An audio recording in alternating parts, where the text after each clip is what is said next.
From the moment David entered my life, I felt a connection. The coffee shop we met in was bustling, but to me, everything faded into the background when I saw him. Our conversation flowed naturally. It felt like we had known each other for years.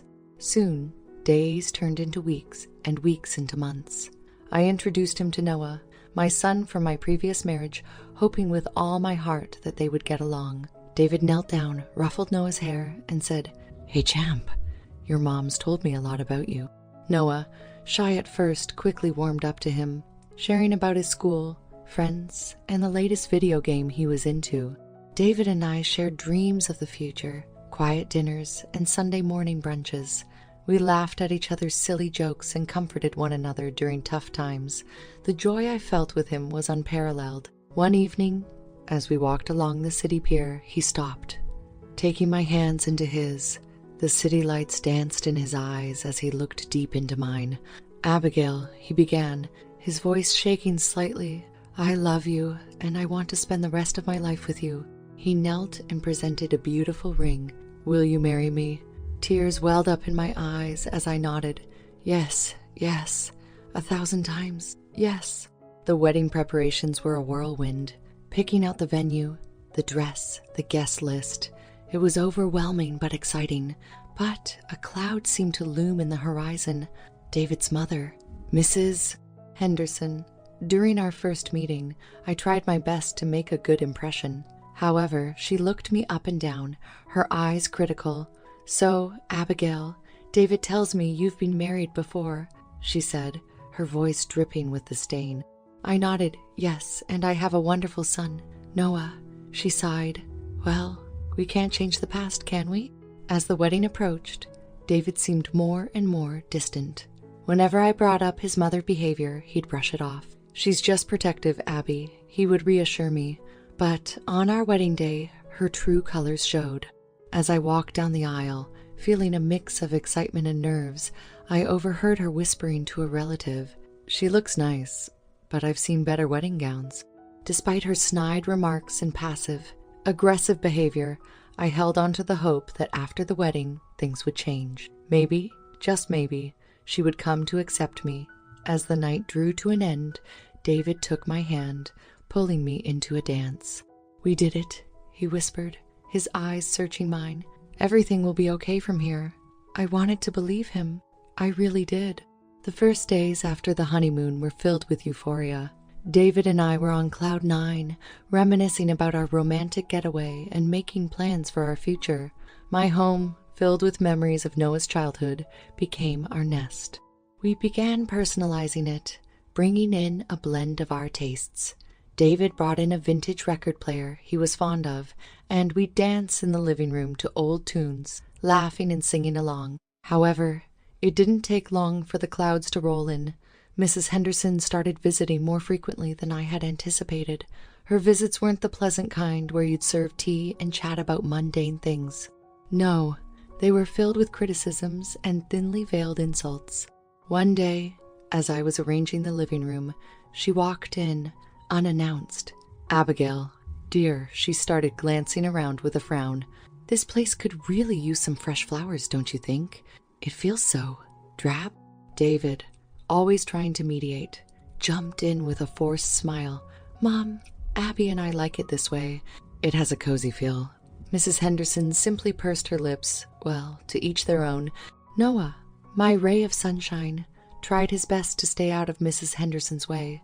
But kids being kids, he once excitedly showed her a painting he did at school. With a hint of pride, he presented it to her, saying, "Look, Grandma, I made this." Her response was cold and dismissive. Not bad, but perhaps next time, try staying inside the lines." It broke my heart to see the light dim in Noah's eyes. I pulled him close, whispering words of encouragement. "Your painting is beautiful, love. Don't let anyone tell you otherwise." Evenings were the hardest. After dinner, she'd often stay, making herself comfortable on our couch, passing comments on the show we were watching, or criticizing the meal I had prepared. "The roast was a bit dry today," she'd remark, or "I've told David how I make it, but I suppose he hasn't shared that with you." David seemed torn. He'd often come to bed stressed, muttering about wanting peace and trying to balance between his loyalty to his mother and his commitment to me. "Abby, she's old. She's set in her ways," he'd sigh. "Please try to understand." I tried, for David's sake and for the sake of our marriage. But the strain was evident. The house that was once filled with laughter and love now had an underlying tension. Every knock on the door made my heart race, wondering if it was another unexpected visit from Mrs. Henderson. Through it all, I held on to hope. Perhaps with time, she'd come to see the love and effort I put into our home and our family. Perhaps one day, she'd come to accept and even love us for who we were. But as days turned into weeks, and weeks into months, that hope started to fade. October began with its characteristic chill, the trees donning their hues of red and gold. The neighborhood buzzed with anticipation for Halloween. Kids spoke animatedly about costumes, candy, and haunted houses. In our home, the excitement was no less palpable.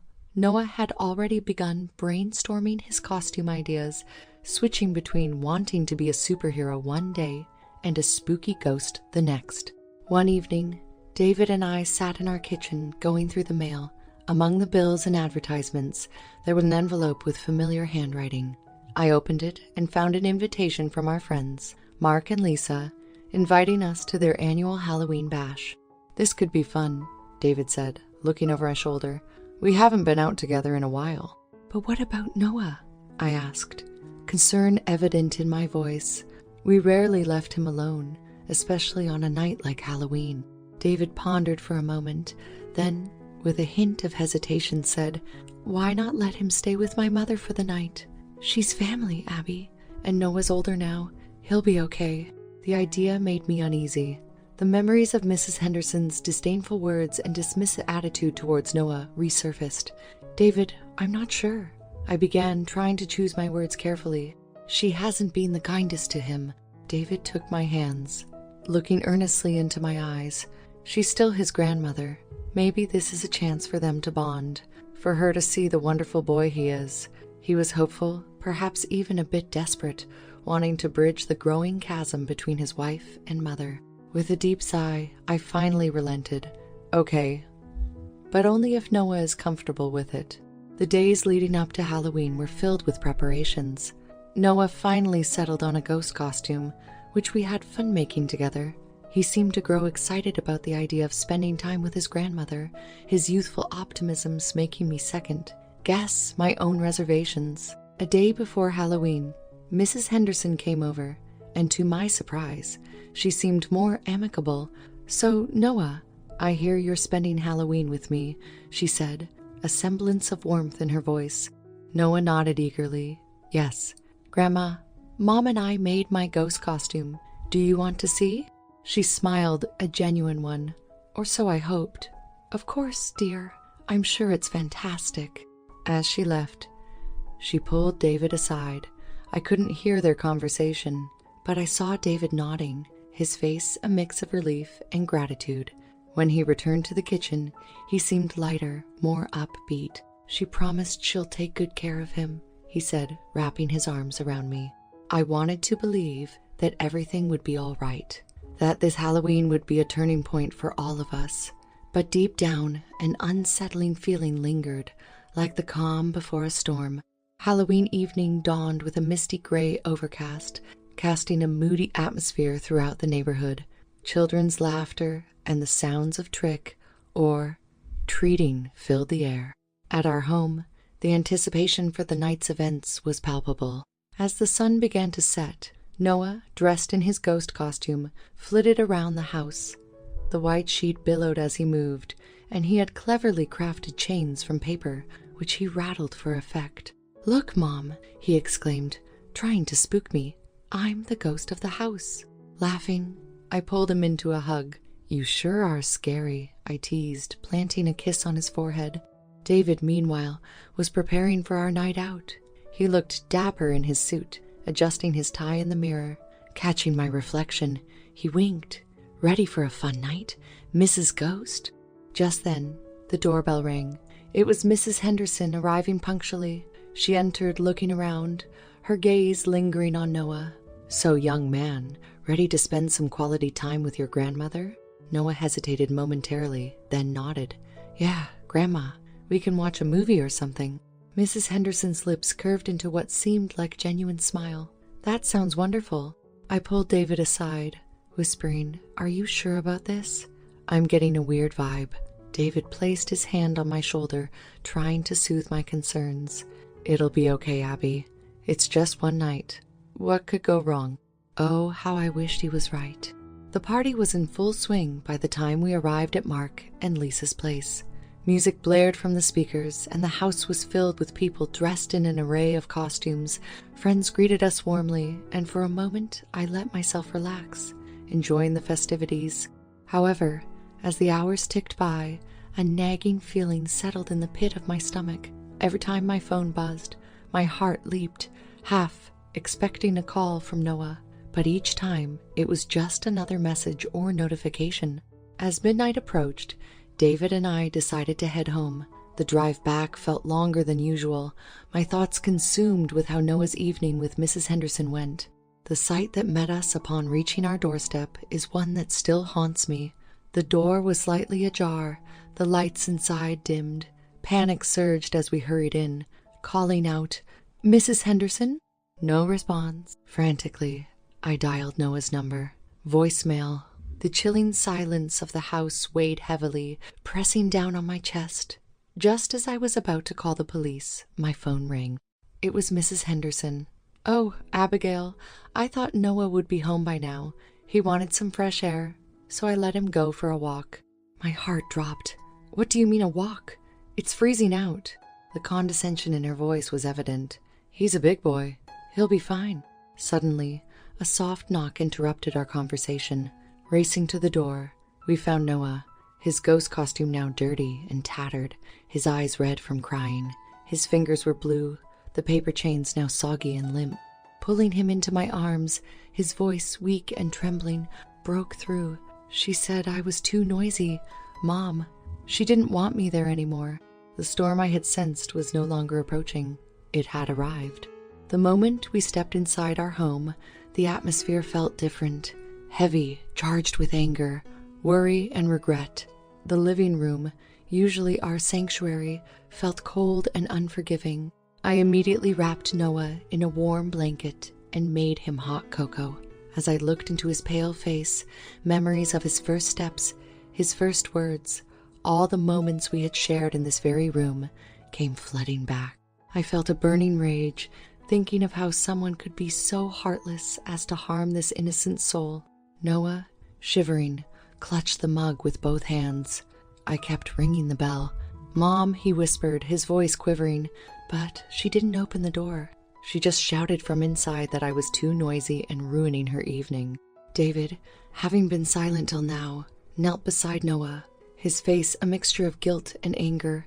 Buddy, I'm so sorry. I never thought. I didn't know she'd do something like this. A biting silence filled the room. Taking a deep breath, I dialed Mrs. Henderson's number. The phone rang a few times before she picked up, her voice dripping with fox sweetness. Abigail, is everything all right? I struggled to keep my voice steady. You left my son outside, in the cold. How could you? Her scoff sent shivers down my spine. Oh, please, Abigail. Ease, Abigail. A bit of cold never hurt anyone. You're just overreacting as always. David, overhearing the conversation, grabbed the phone. Mom, what you did is inexcusable. Noah could have gotten seriously hurt. All she offered was a nonchalant, I did what I thought was best. The realization hit hard and fast. Mrs. Henderson was never going to change. She would always be this vindictive, harmful presence in our lives. The next morning, Noah woke up with a terrible fever. We rushed him to the hospital.